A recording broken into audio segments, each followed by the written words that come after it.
what This you need call to is being know. recorded. We are here on October 25th, Thursday, October 25th, and we are here with Pastone Corporation and the Community Foundation of Muncie and Delaware County. We want to thank Pastone and the Community Foundation for presenting this webinar for everyone today. We actually, I show we have about 33 people on right now. We had about 77 sign up, so we'll see how many actually show up. As we get started, I just want to say thank you for joining us. My name is Heather Presley Cowan, and I'm with HPG Network. I'll be your moderator today. HPG Network is a national nonprofit whose mission is cultivating thriving communities.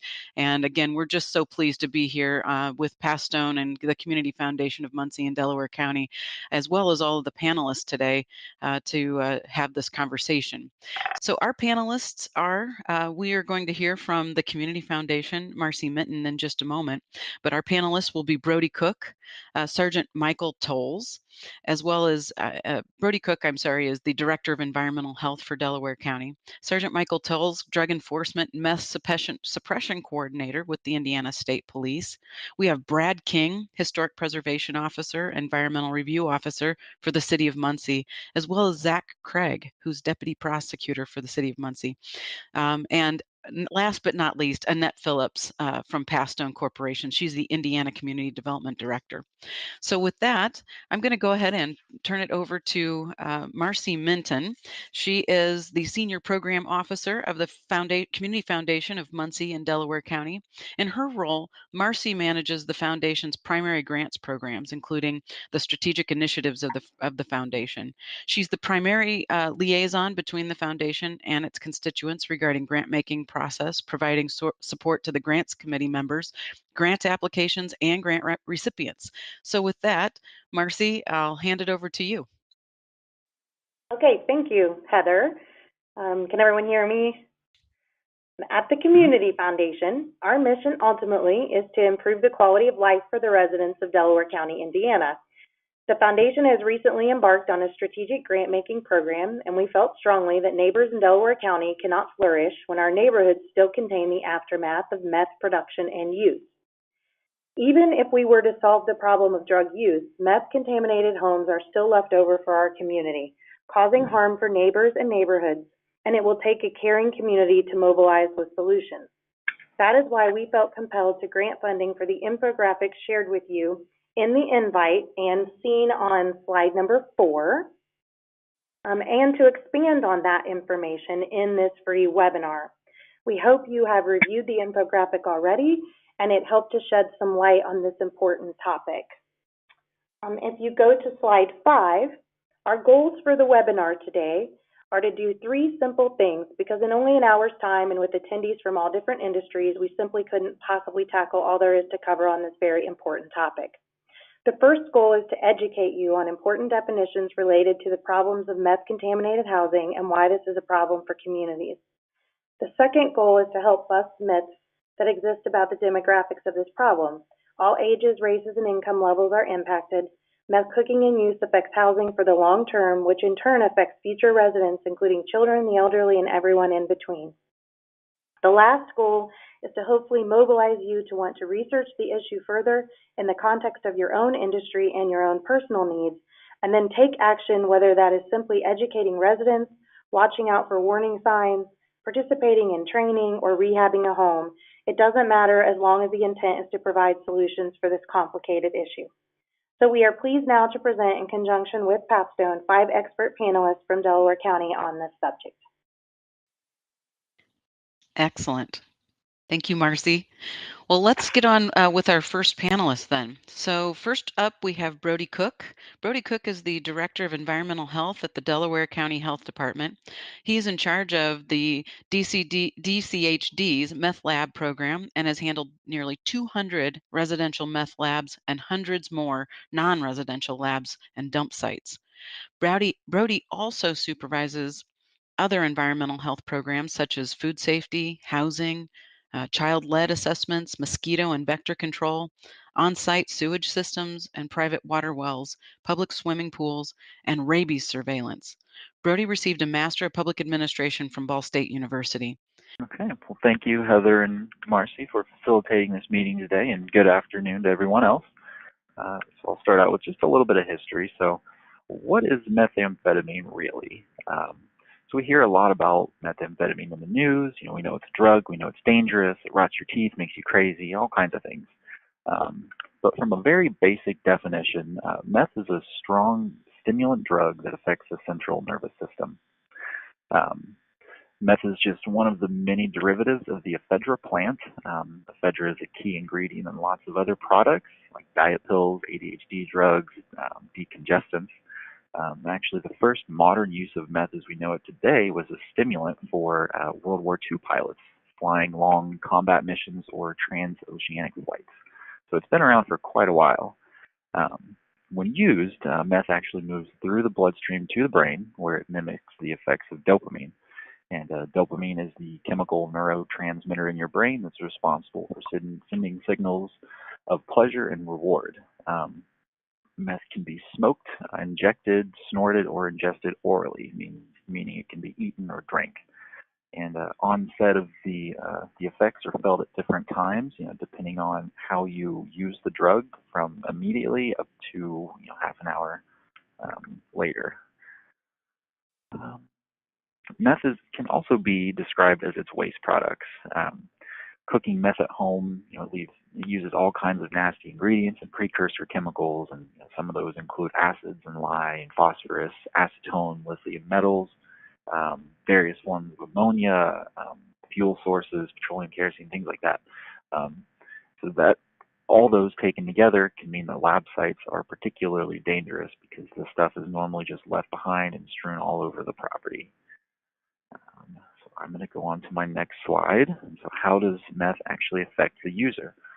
So as mentioned before, low to moderate doses of amphetamines and other various variations in strengths have been historically used in many different applications, and meth is just the strongest version of those. So as such, the intended effects can be multiplied depending on the dosage and the route of administration, over smoking versus eating, for example. The effects are much quicker if you smoke meth versus if you eat it or drink it, dissolve it in water, things like that. Some of the acute effects, which means short-term, can result in multiple days no sleep, little or no appetite, highly increased alertness, extreme attention to detail, increased libido, mood swings. Then less than pure batches, which that's generally batches that are produced at home, can also poison the user with whatever they happen to use during the cook process. As those acute exposures wear off, many of those effects are actually reversed, and that would be called the withdrawal phase. When many users are said to be, quote unquote tweaking, that's usually refers to the withdrawal phase. Some examples of that, when the high euphoria wears off, it can reverse into dysphoria and extreme anxiety, paranoia. Days of insomnia can then turn into days of fatigue, a giant crash that can leave you sleeping for days on end. At the other end of the spectrum, prolonged meth use can result in extreme weight loss from being in a caloric deficit for an extended period of time. Quote unquote meth mouth, which I'm sure we've all seen pictures of, is what happens when your tooth enamel and gums are worn away from prolonged exposure to all the chemicals that I mentioned earlier. But perhaps the most significant long-term effect is brain damage. A hit of meth floods the brain, which, again, meth essentially mimics dopamine. The brain can't tell the difference between the two substances, and meth bombards your neural receptor sites, which would normally accept dopamine. That means these sites are basically overloaded and damaged to the point where they can't accept anything, meth or dopamine. And so with the prolonged loss of those receptor sites, then essentially you can never feel quite as happy, euphoric, or in terms of drug users, as high as you feel the first time, before the damage occurred. So the longer that you actually use meth, the more severe that brain damage becomes. I believe the verdict is still out whether this brain damage is permanent, if it can be repaired, and if it can be, how much it can actually be repaired. I guess if I can continue. So what is a meth lab exactly? So essentially a meth lab is just a series of chemical reactions and filtering and drying stages that essentially are meant to change one form of amphetamine to the more potent methamphetamine. So over the years, there's been lots of different variations and methods and recipes and different chemicals used. Um, these kind of crop up and then fall out of vogue, as law enforcement and government regulations have been able to evolve in how we, address each method as it comes. I won't spend too much time on these kind of older methods, as a lot of them aren't really used anymore, but I'll just kind of go over them quickly. So the P2P method, it's an early cook method. It's named after its key precursor chemical, which is phenyl 2-propanone. This method was especially dangerous because it also included lead and mercury, which are quite toxic in their own right.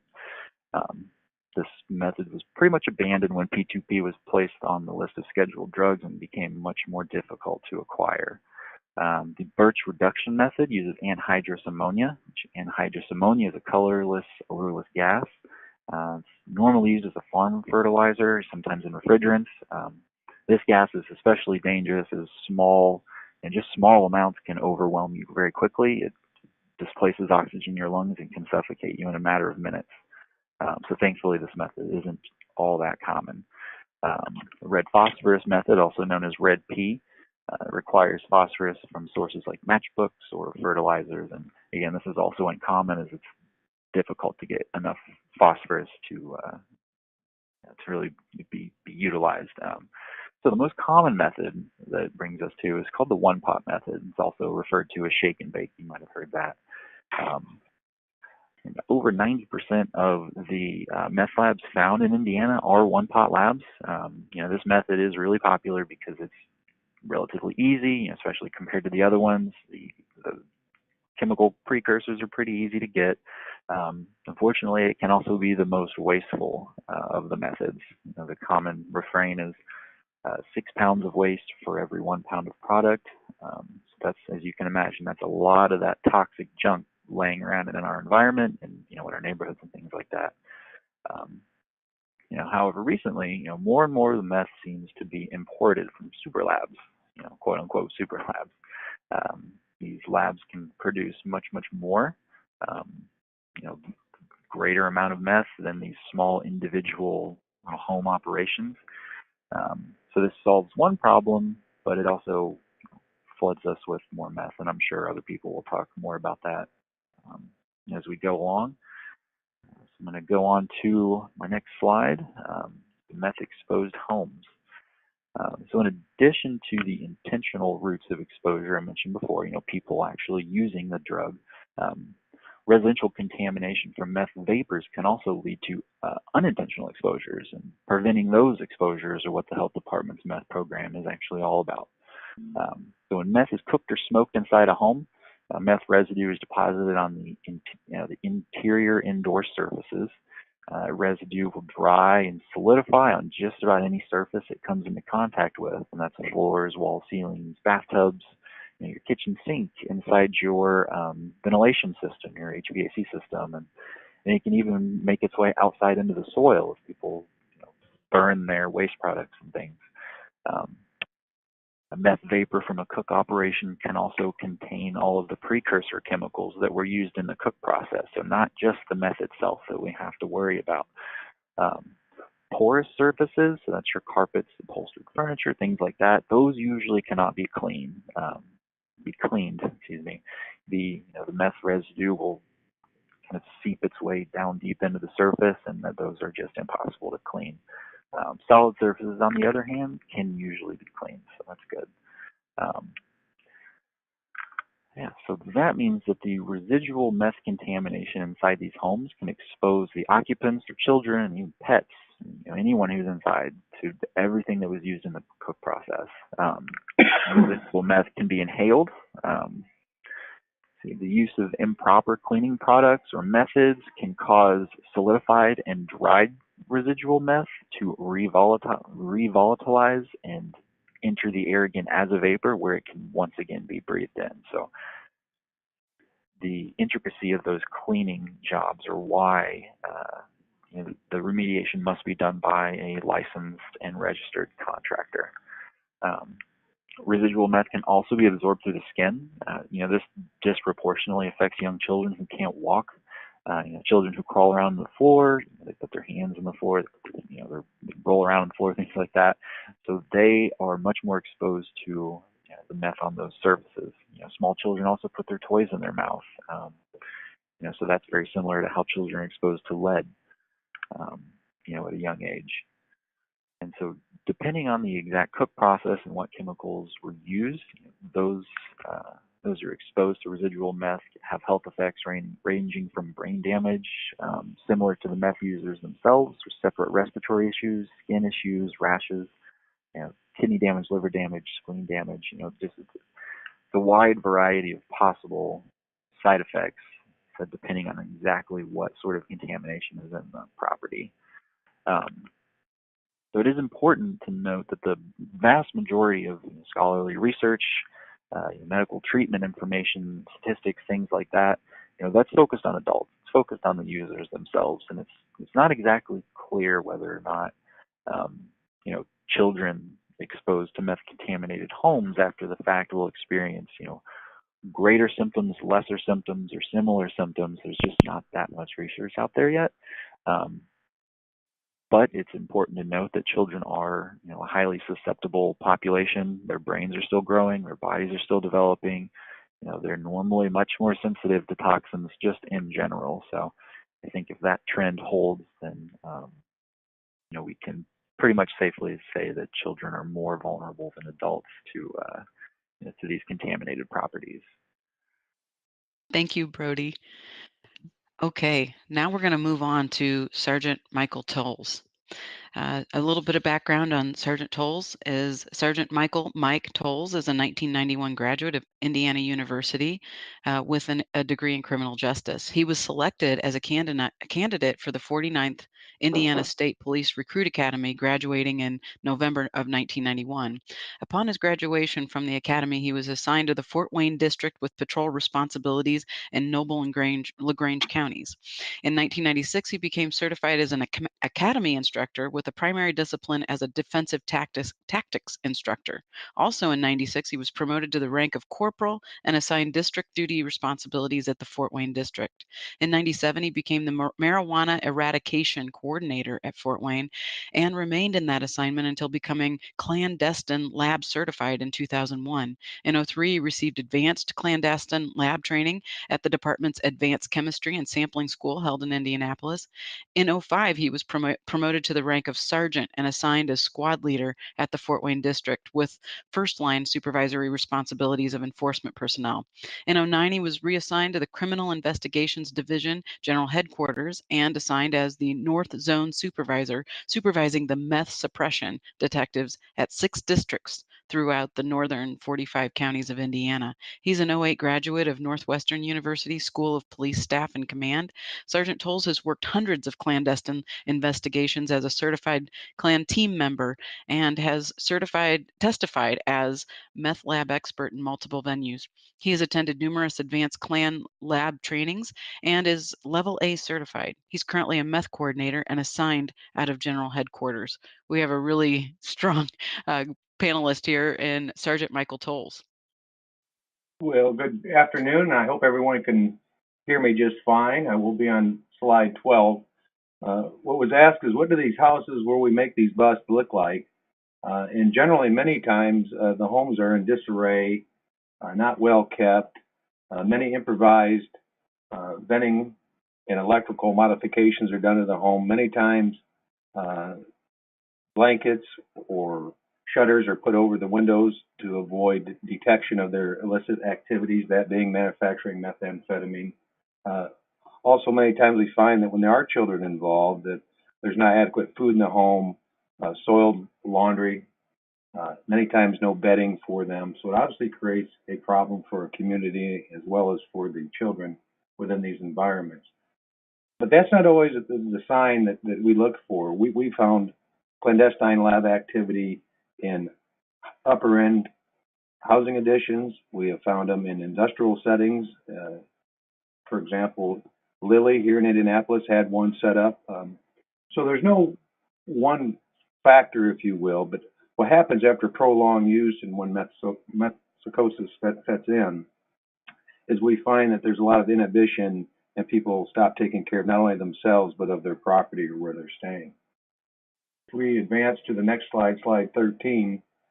So what happens after the bust is made or the arrest is made at the house? And what we do is we go in, we being the state police or any Clan Lab certified officer, and we make an assessment of the scene.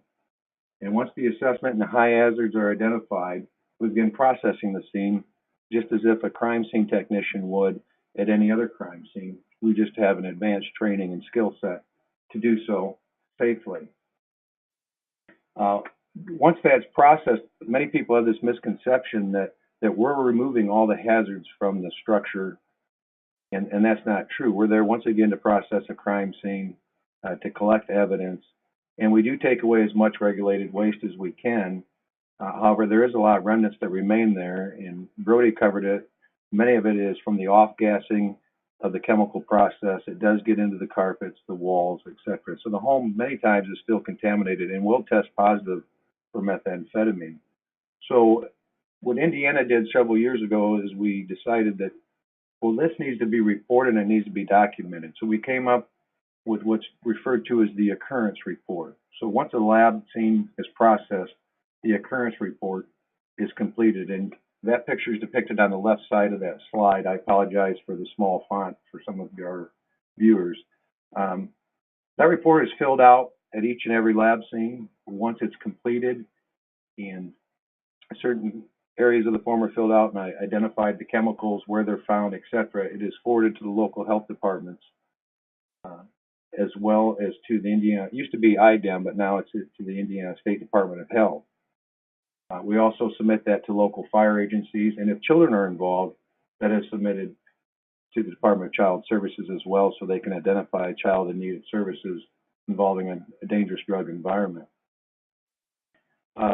Another step that we took for reporting of these labs via the occurrence report is the Indiana Meth investigative system. We put on there a portal to allow you to go to Clan Lab addresses and actually view these occurrence reports once a lab has been processed. That's accessible to anybody. You can go to Meth, that's meth.in.gov, G-O-V, and on the left side of the screen there, you'll be able to click on Clan Lab addresses and navigate your way through the system. We've done a pretty good job over the years identifying these homes. Obviously, our number one concern is the safety of the children, and also for those who unknowingly were renting or buying a home that was contaminated that had not been identified. And we still have several of those homes out there. So I caution anyone who's planning on purchasing a home to include that in the inspection process and to do your research and maybe even talk to neighbors to see what kind of activity may have occurred in that community that you are interested in becoming a resident of. We'll advance to slide 14. So the question was asked, what precautions do we take as law enforcement to protect ourselves from harm when entering a meth house? And this really, not only for law enforcement, but anyone, if you think you're entering a home. Well, first of all, if you think there's been any kind of clandestine activity involving the manufacture of methamphetamine, don't go in there. If you're not trained to be in there, stay away from there. There's many hazards. There could even be booby traps in these homes, as many of these people become paranoid and go to great extremes to protect their clandestine activity. What's required of us as law enforcement through the DEA and OSHA is that we attend a 40-hour course. And once we graduate from that, we have 24 hours of on-the-job training. And each year, on top of that, we have 8 hours of refreshing, or it's called Clan Lab refresher training. As a matter of fact, we're in the process of doing that now through the last quarter of this year. We do don protective chemical suits, breathing apparatuses, which may include respirators, all the way up to self-contained breathing apparatuses. We do test the environment in these homes with oxygen sensors as well as other sensors to ensure there's an ample oxygen level in there, or if it's depleted due to the abundance of the drugs. So it's unfortunately, these scenes are very dangerous. Even the one pot, we've gone from the old school way that Brody discussed a little bit on how it was kind of more of a clandestine setup. You had glassware, you had different phases of the cooking process occurring. And then the one pot epidemic came on and everyone went to it for the most part. And what the problem is it still remains a high hazard, even though it's a small reactionary vessel. It contains ammonia under high pressure. It contains lithium metal, which is very incendiary when exposed to water, and you have a high flash point as well. So they do create a lot of problems, and it is of a high standard or danger. And we'll go to our last slide here, slide 15. So the question is asked, and many times it's asked when I go to communities, so why so many drug seizures in Delaware County? And there's a lot of theories to that, and we could probably spend an entire hour, but I don't have that long, and I won't. We have a lot of people that are self-medicating themselves for whatever reason, not only here in Indiana, the Midwest, but in the country.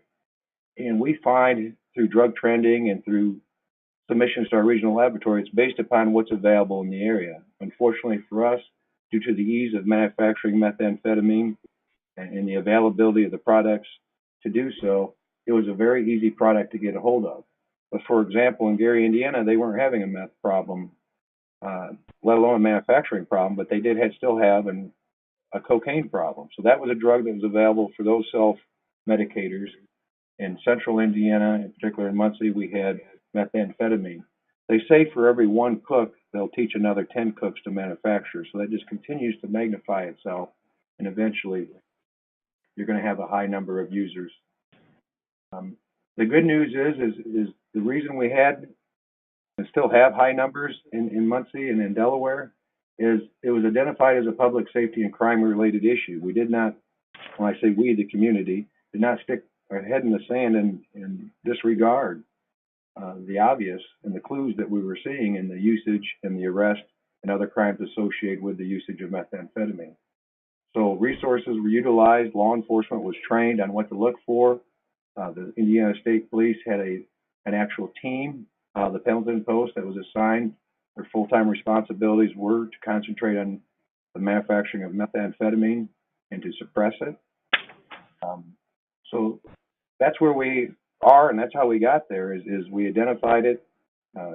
Hats off to Delaware County and for the other organizations that took an active role to get us to that point. And I know that I covered a lot in such a short time, but that will conclude my portion of the presentation. Thank you, Sergeant Tolles. And I really thought that was an excellent tip to include researching the occurrence reports when buying a home. That's a great point. Next, we have up Zach Craig. Zach is Chief Administrative Deputy Prosecuting Attorney for the 46th Judicial Circuit. He is head of the Felony Drug Unit since 2017, and also since 2009, he's been Deputy Prosecutor. Zach? Thank you very much, Heather. And if anyone can't hear me, just let me know on the chat bar on the right, and I will try to speak up. Appreciate you guys having me or allowing me to take part in this. I'm going to talk a little bit about kind of what we see from the point where somebody is arrested for their involvement with meth. And a common question that gets asked is, what does the typical person arrested for meth look like? And if you would have asked me that question 5 years ago, I would have, without question, without even thinking about it, probably would have said unemployed, white male, who's probably between the ages of 25 and 45. And because for this crime, at least in Delaware County, from our experience, for the most part, was isolated to kind of that demographic. And to a large extent, it still is. That still holds true. We still see overwhelmingly that our typical meth user or arrestee fits that description. But in the last few years, what we've seen is things are starting to change a little. And looking at slide 17, and we've seen a rise in meth-related arrests. And what you see in this chart is that we're seeing more and more females. As time goes on, we're seeing more and more females involved with meth and being arrested for their association with meth. On slide 18, what we're seeing is more and more African Americans being arrested for their association with meth as well. And I think what you'll notice maybe not just the fact that more and more females and African Americans are being arrested, but what we're starting to see is that the rate at which those demographics are rising compared to the white males involved with meth are going up at a higher rate. And so the idea of trying to pick out the quote unquote typical meth user is becoming harder and harder to do. And I think this is important for a couple of different reasons. First, in my experience, and I think a lot of people involved in the criminal justice system would tell you that when you start to see those shifts in the demographics of users of a certain type of illegal drug, especially when it's going from being nearly totally isolated to one group to being spread out like we're starting to see with meth, is that can indicate sometimes that the use or sale of that drug is becoming maybe more normalized in that area, or maybe less stigma is being attached or associated with that activity. And I think what you'll find from anybody associated or working in this area in combating the sale or use of illegal drugs, I think what they would tell you is that as that happens in a community, as drugs become more acceptable in a certain community, you're going to see an increased use or increased occurrence with that drug in that community. Second, the other reason why I find this important, this shift in the demographics, is when you see that starting to happen, it can have, in my experience, it can have a negative effect on enforcement efforts.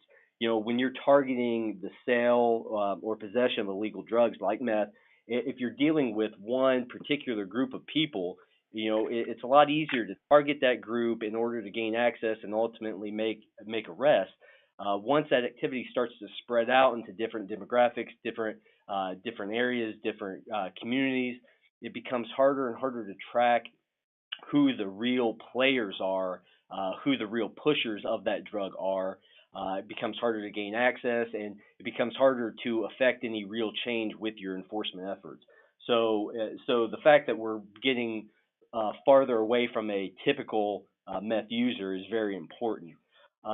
What you're also going to see in those slides 17 and 18 is that we have a rise in the number of meth-related arrests here in Delaware County, and Sergeant Tolles kind of touched on this a little bit, and I'm going to echo a little bit of what he said.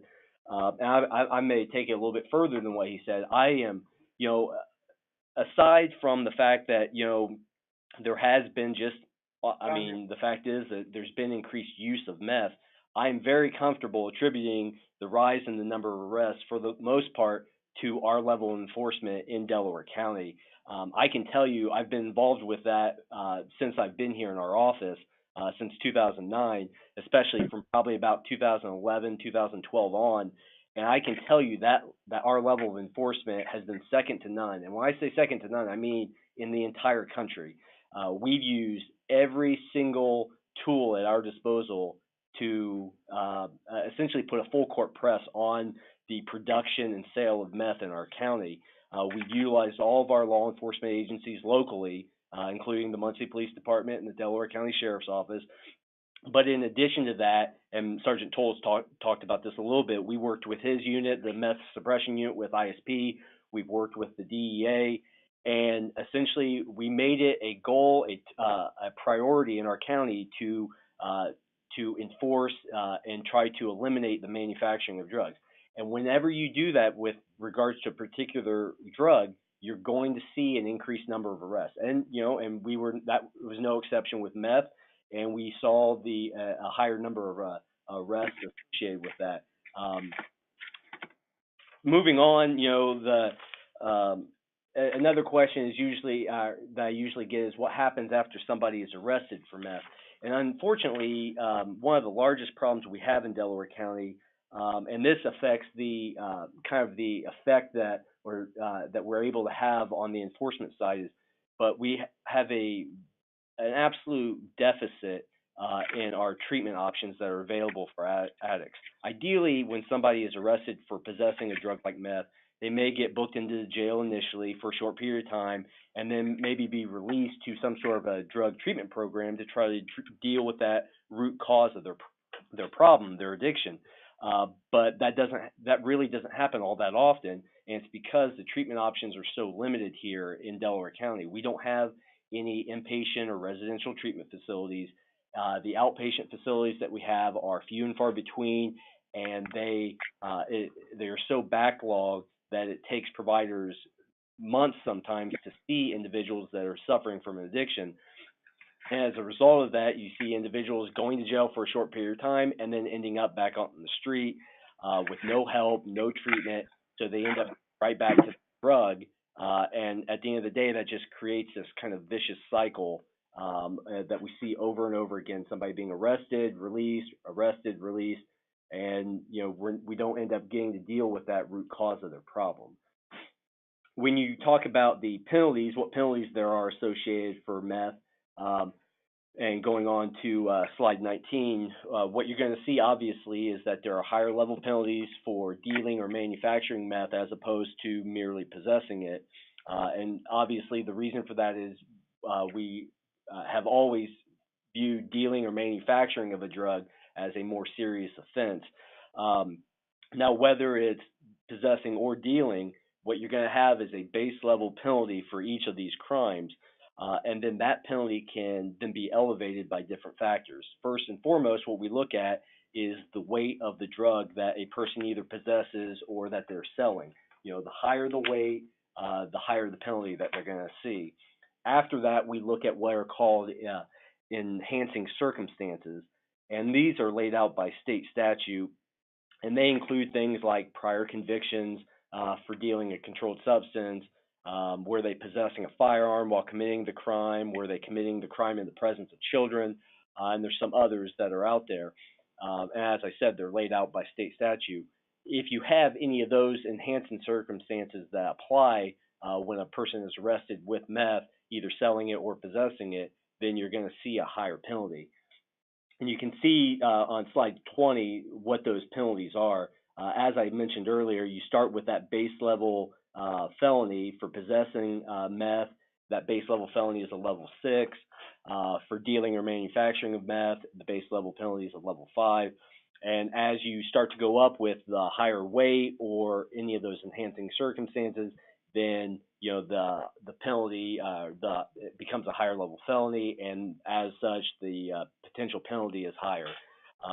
Possessing meth can get up to a level 3 felony, where they're it's 3 to 16 years for a possible sentence, and then you've got manufacturing or dealing meth, and the penalty that you can get up to for that is a level 2 felony, with a sentence range of 10 to 30 years. Excellent. Thank you, Zach.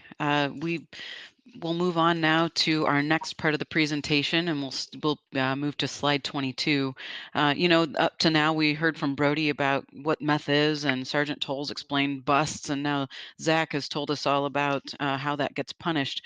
Well, Brad is here, and he is going to tell us kind of how it affects neighborhoods. So let me tell you about Brad King. Brad King is Planner 1 for City of Muncie's Office of Community Development and Historic Preservation Officer. He's responsible for coordinating community development block grant projects, including demolitions and infrastructure improvements. He also is the Environmental Compliance Officer for Community Development, making sure federal actions through the Office of NEPA are compliant. Brad is also a certified green building professional. A Ball State University alumnus, he has lived in Muncie since 1996. His role as Historic Preservation Officer entails code enforcement, promotion of historic preservation, and staff for the commission. He is a qualified professional historian with the state of Indiana. Brad has degrees in political science, history, and anthropology. He has over 15 years in Section 106 compliance work. He has advocated for affordable, clean, and safe housing for a decade. Brad King. So I'm going to talk about how these type of contaminated properties affect a neighborhood. Obviously, they have adverse effects on the neighborhood. They remain inhabitable until they're remediated because they're an environmental hazard. So anyone who is legally or unlawfully occupying it, is putting themselves at hazard, and all that does is drain the property. So it remains vacant in contaminated state, And that a vacant building is already an unsafe building, but you have this extra layer of potential danger from the contamination on this vacant building. And the longer a building in general remains out of use, remains vacant, the quicker it deteriorates, the quicker it becomes structurally unsafe. And all that really does is drive down property values for the surrounding properties. So your neighborhood is going to be directly affected by this drag of a contaminated property. And it's approximately about 4 to 6% of the property value that drops within a third of a mile of a property. And that's a fairly decent distance, and that can affect a lot of households, especially in a more urban neighborhood. And all of this, again, it acts like a disincentive for the investment of that neighborhood, and that can really further drive a neighborhood down. The less that you have people investing in these neighborhoods, the more you might just have regular vacancy and abandonment due to these kind of contaminated, undealt with properties. So how can we reverse that kind of effect? Well, there's a lot of things a neighborhood can do. First thing, if you don't have a neighborhood association in your neighborhood, you should work to try to establish a group of residents who want to affect positive change in the neighborhood. With that, you can create different effects. I'm sorry, I skipped a slide. I'll talk about reversing the effects on this neighborhood by mitigating them directly on the property. So there's really just two ways that you can mitigate this, and it's going to be demolition or it's going to be rehab. And the demolition of the structure is really either one of those is going to be case by case. So you're going to want to look at the structure. It's got contamination. What's the severity of the contamination? How much of the surfaces inside the building are going to be contaminated and need to be remediated, removed, or cleaned? What kind of condition is the property in outside of the contamination? Is it still structurally sound? Is it something we can still rehab and build upon? And then what is your funding? Is it more economically viable for you to demolish the entire structure? Is it more economically viable for you to rehab the structure? Those kind of decisions are going to play into what you do to remediate the property. I will say that, when we're looking at the kind of adverse effect that you have by driving down property values on surrounding properties, rehabilitation is really going to bounce back from that kind of downturn. It's going to add about an average of 5% back to the value of the property and all properties within a third of the mile. And that's going to have the biggest positive effect in the neighborhood as far as cleaning up these properties.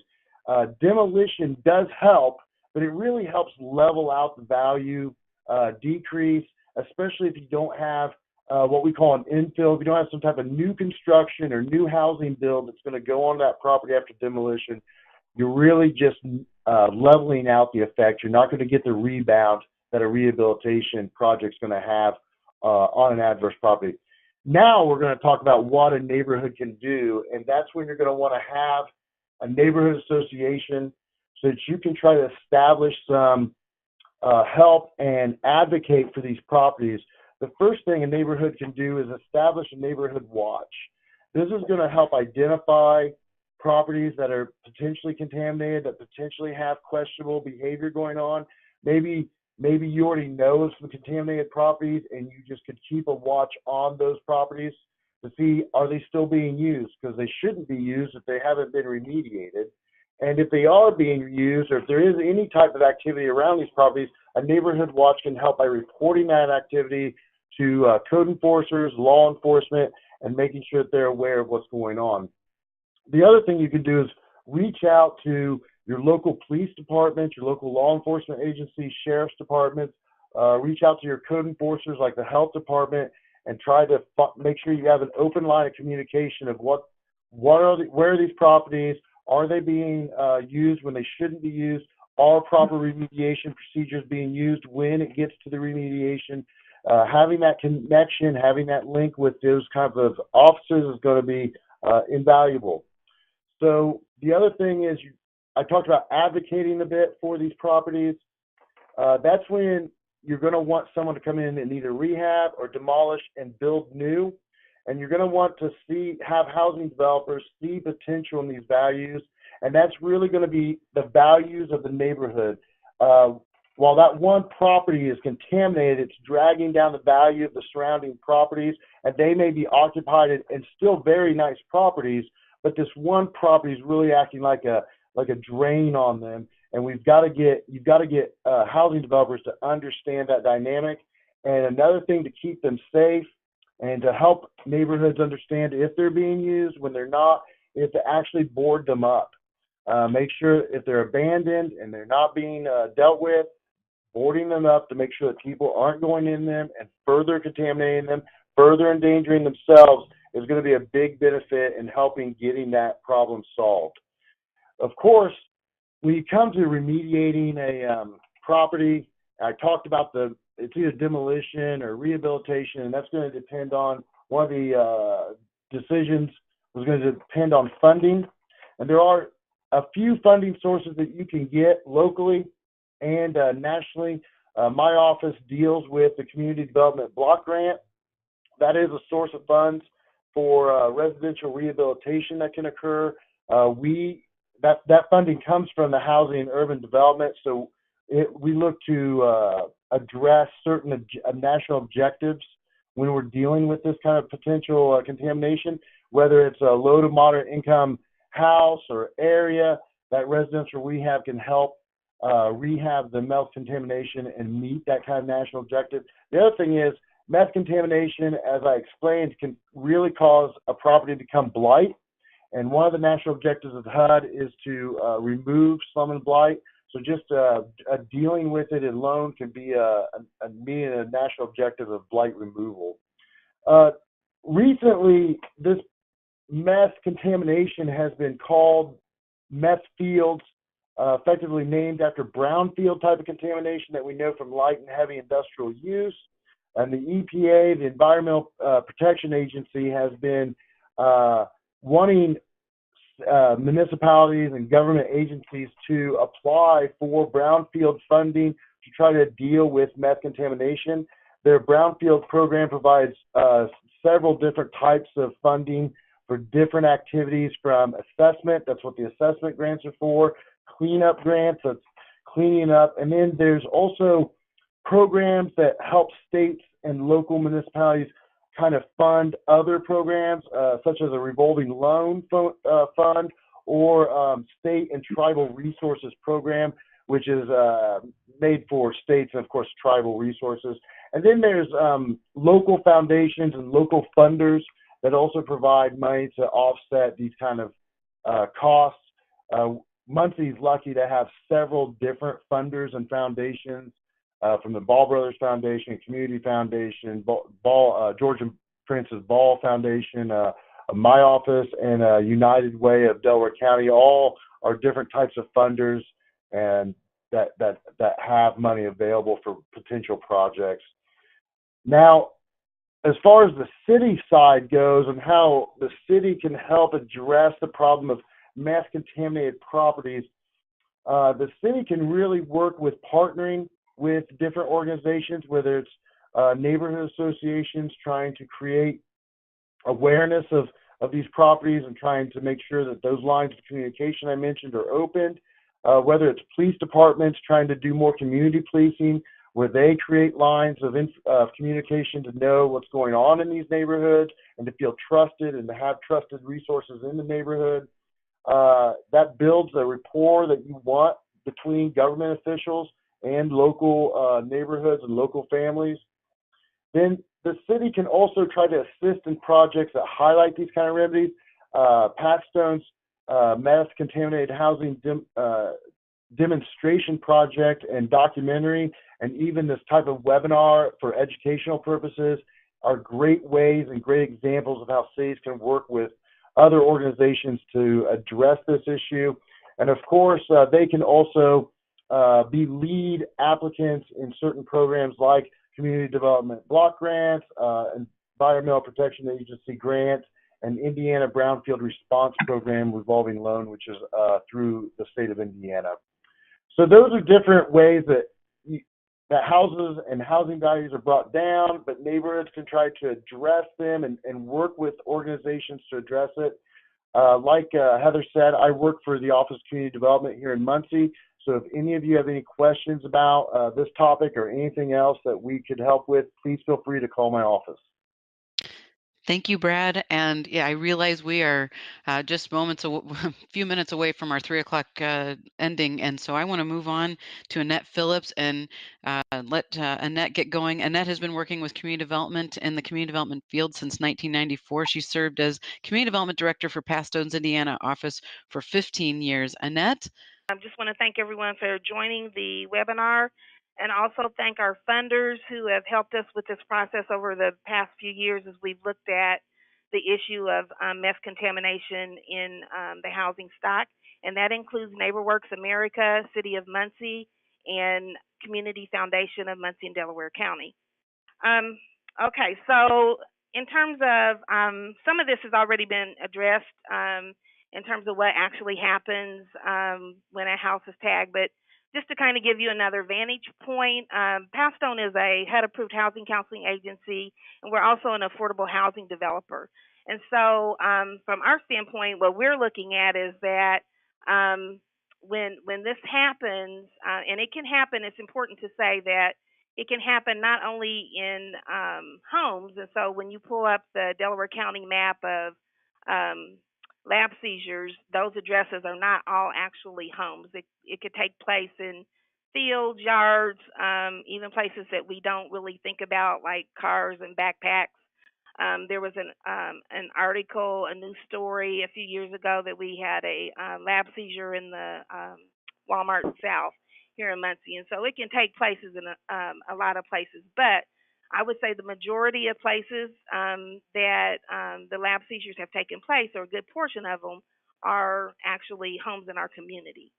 The other thing is, it goes without saying, you've heard Brody talk about the contamination and what happens, but, what it really boils down to is that we have families that are displaced, that immediately lose their home and a lot of their belongings. Then the property owner is another vantage point that we look at. In terms of the property owner, they are left trying to decide, what they're going to do with this property now that they know that contamination has taken place. Sometimes it's an owner situation where the owner has actually been the person who's contaminated the property, but oftentimes it is landlords. And so they're going to be looking to get cleaning cost estimates, checking with their insurance to see if they can get the cost of the cleaning covered that way, and just evaluating in general their ability to clean the house. So we'll move to the next slide, slide 30. And Brad talked a little bit about what happens to houses that are left not dealt with. If that owner or landlord is not able to afford to clean the property up, then you've got an abandoned property that, you're dealing with the typical issues of safety, criminal activity, fire. The property that we have a purchase agreement on that we're using for our meth demonstration project, we've noticed that there's evidence of squatters in that property. Also, just the fact that, you're dealing with neighbors next door and across the street from the property is an eyesore. Our property had, a couple of feet of 2 feet high weeds, and there's liens attached to the property. So the maintenance and upkeep is a real issue. Additionally, like Brad said, all that leads to decreased property value. And the structure itself is not being taken care of. And as long as that continues on, then, the property will continue to deteriorate. Unfortunately, what we've seen too is that sometimes, even though there's an order for the house not to be inhabited, that people go back into these homes and they live there. So not just squatters, but the people that maybe were originally kicked out of the houses are back in the homes. And I think that occurs, and I think it's really hard to sort of monitor or police that activity. And so as a neighborhood, if you realize that, a house has been ordered to be uninhabited and you see people living in there, you need to contact the authorities. Meth homes often are also left without people that are taking care of the taxes, and they end up in the tax sale. Here in Delaware County, it's left to the purchasers to do due diligence and be able to identify that the property has been contaminated. And so I think that's also another issue. It goes from one owner to another owner, and the property is not the contamination is not addressed. But perhaps the real danger and most significant threat are the houses that have been contaminated, and you have buyers and renters that are not aware of it. And so that, to me, is probably the biggest threat. If we go on to slide 30, slide 31. In case you're wondering what the cost is to decontaminate a home, it really varies. I can tell you that with our demonstration project, the date of the lab seizure was December 23rd of 2014, and there's some pictures there on the slide of the property that we're actually going to be purchasing and rehabbing. The contamination took place in the kitchen, the utility room, the basement, and the outside trash on this property. The house that you're looking at is about 1,196 square feet. It's a single story, 2-bedroom, 1-bath house. And if you go to the next slide, we can actually show you the cost. And so for the property to be tested, the quote that we got is $825.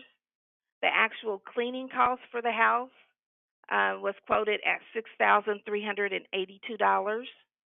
It had a structure in the back that we also got a quote for cleaning on that, and that cost was $2,289.